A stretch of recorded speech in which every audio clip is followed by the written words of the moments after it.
through integration of data sets over a long time, over a particular context. And this is where CleanPlan comes in. Now, CleanPlan is a tool for various contexts: agricultural suitability. Now you have transport emissions. You also have a land use and a land cover change and other contexts. It's connected to a regional system called Regional Data and Analytics Services, and it gives you this perspective. Now, this first module is called Agro Suitability Pro. It assesses the suitability of different crops. We now have 13 crops. This has been decided in coordination with Madam and other colleagues in MOPDSI. 13 crops that can be analyzed for suitability over the entire country or over different provinces and districts. You can go district level using this particular tool. Now, what happens here is that it assesses current suitability, but also looks at the future in time slices like 2030, 2040, 2050, looking at the parameters of crop, soil, water, and climate parameters. So this is now available online, and you can experiment on using this. And again, these are all automated, meaning that when new data comes in, for example, we have now CIMEP 6 for climate change projections. When we have new data coming in, CIMEP 7, now the analysis will be new. This is very, very dynamic and does not require coding for replacement of data sets. Next one, please. So now this is your green transport. It looks at the analysis of the carbon emissions from land transport using DES model.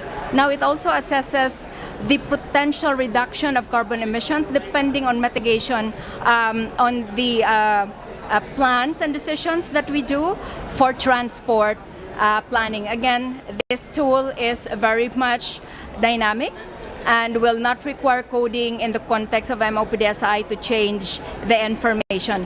You put in new data sets, then it will give you new information and new decision guidance. Next one, please. This is your data and analytics. It looks at long-term data sets for hazard impacts and the hazards themselves. Now again, looking at the impacts of the data set of the hazards, we understand that there are impacts, but we don't understand the disaggregation of the impact. Supposing when we're looking at heat wave, what is the particular temperature that will cause definitely tremendous impact to colleagues in the country. Now we are looking at different thresholds even for humans. You have male, you have female, etc.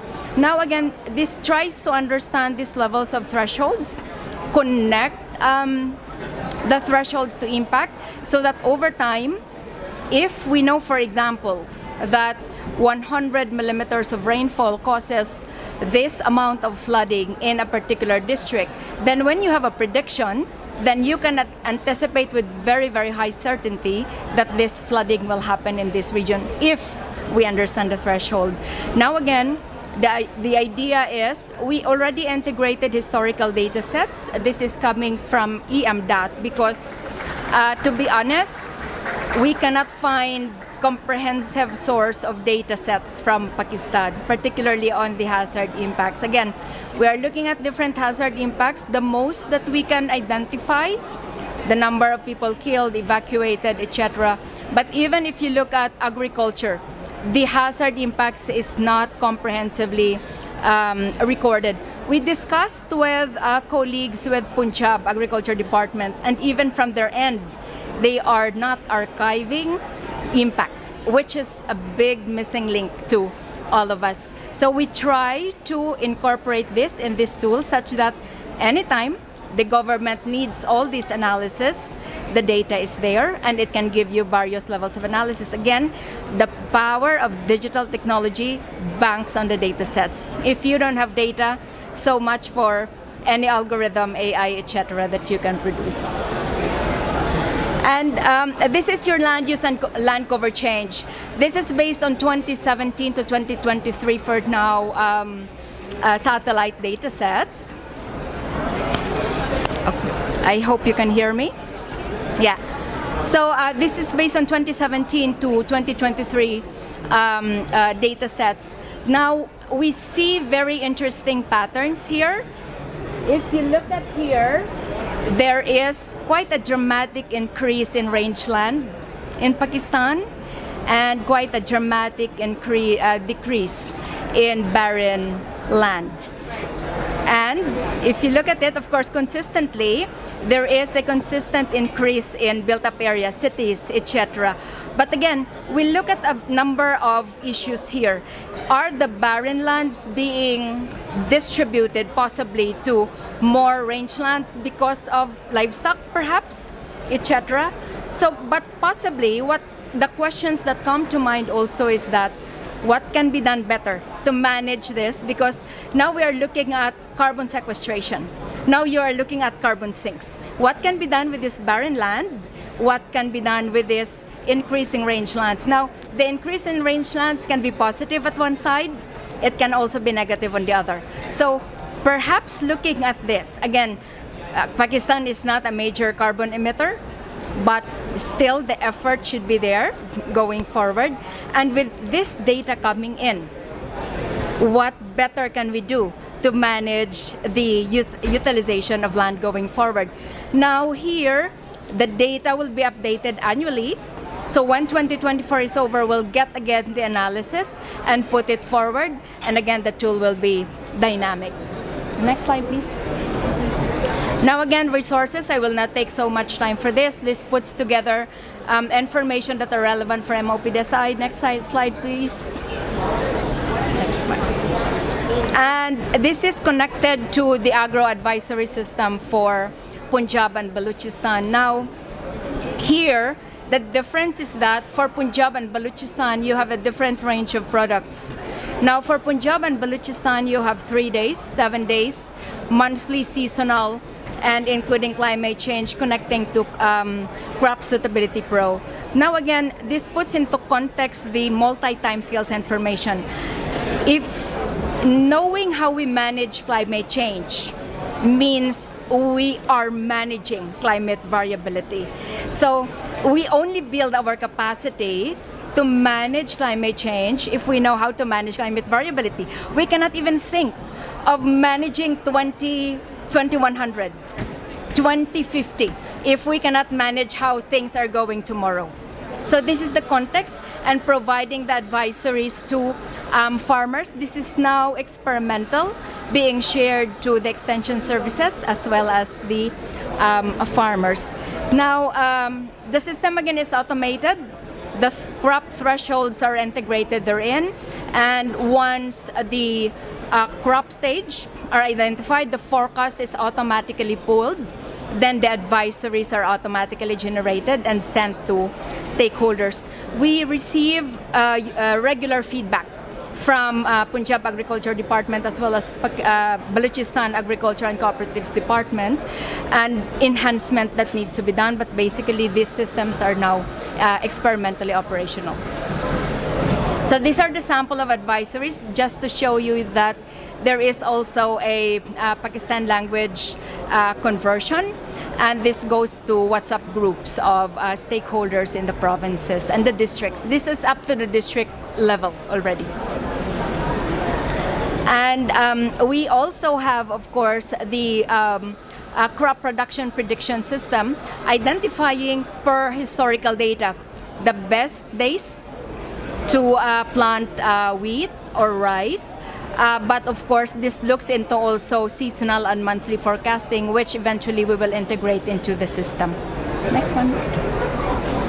So again, just looking at the different analytics that are available. So again, it looks at production, it looks at impacts, and it also looks at the participation of men and women, even in capacity building, in agriculture, etc., so that we can see the dynamics and how we can improve the gender participation, equality, basically. Yeah. Okay, next please. I will not deal so much with this. Yeah, this is now, Clean Plan is also connected to ARDAS. ARDAS again is the Regional Data and Analytics Services. This connects to a lot of data sets because we see for a fact that the paucity of data is a huge problem. So what we did was to develop tools. So for example, for CMIP6, which is basically climate projections, we can pull the data sets and look at it, downscale it to province level, to national level. So making it easy and basically for stakeholders to use the data sets.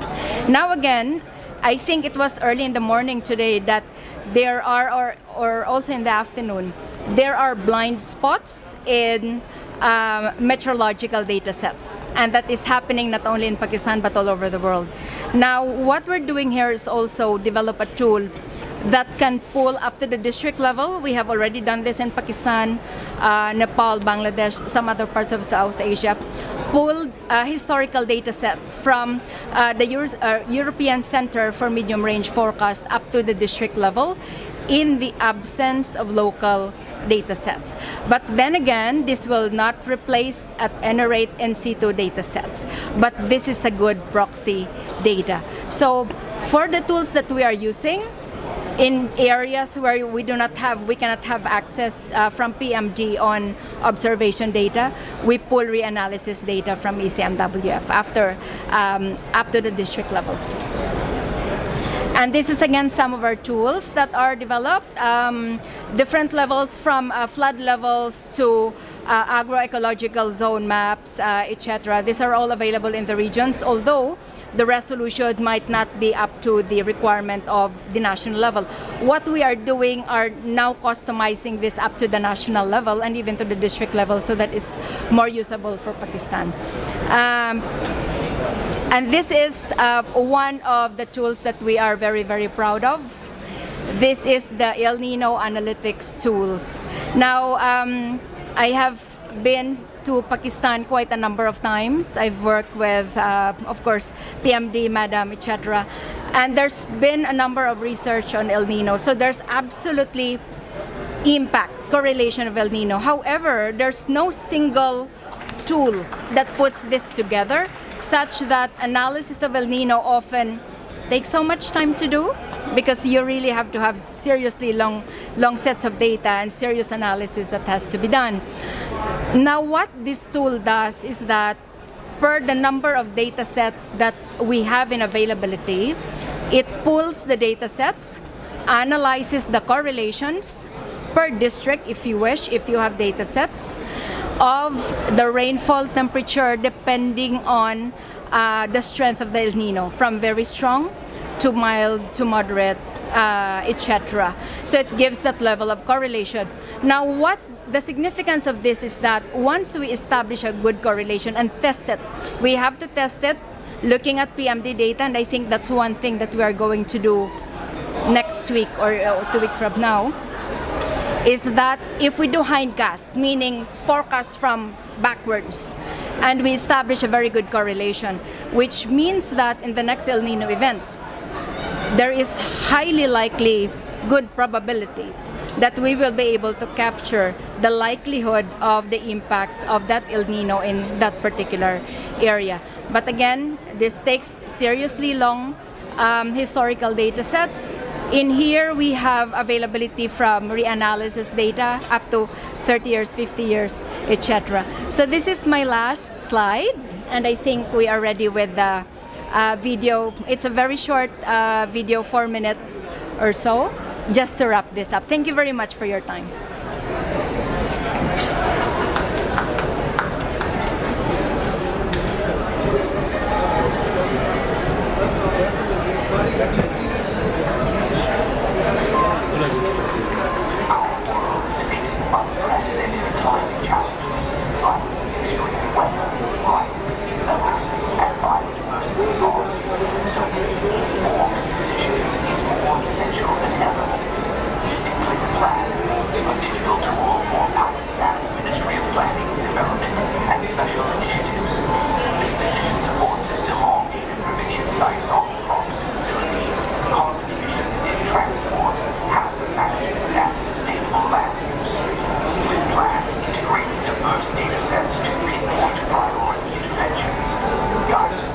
High-impact climate projects within public sector development programs.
Thank you very much, Ruby, and I'm grateful to the Regional Integrated Multi-Hazard Early Warning Systems, RIMES, for working with the Ministry of Planning and Development and Special Initiatives of Pakistan, because that's where we spend the taxpayers' money.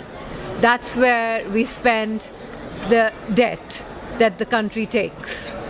So using AI-based informed district-level data will help us target those funds to the right interventions in agriculture, in transport, and what I like about this system is that it gives us the decision support system at a planning level and also gives support to the extension services in provinces, and it also reaches with the right advisories to the farmers.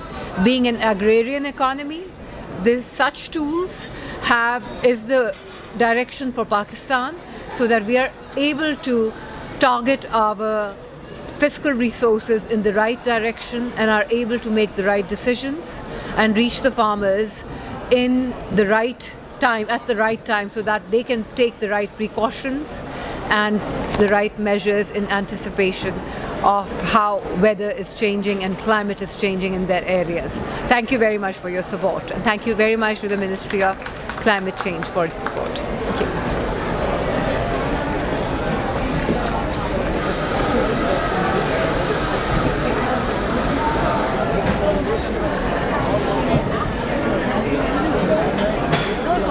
Sorry, नहीं हो गया ना, नहीं अब हो गया,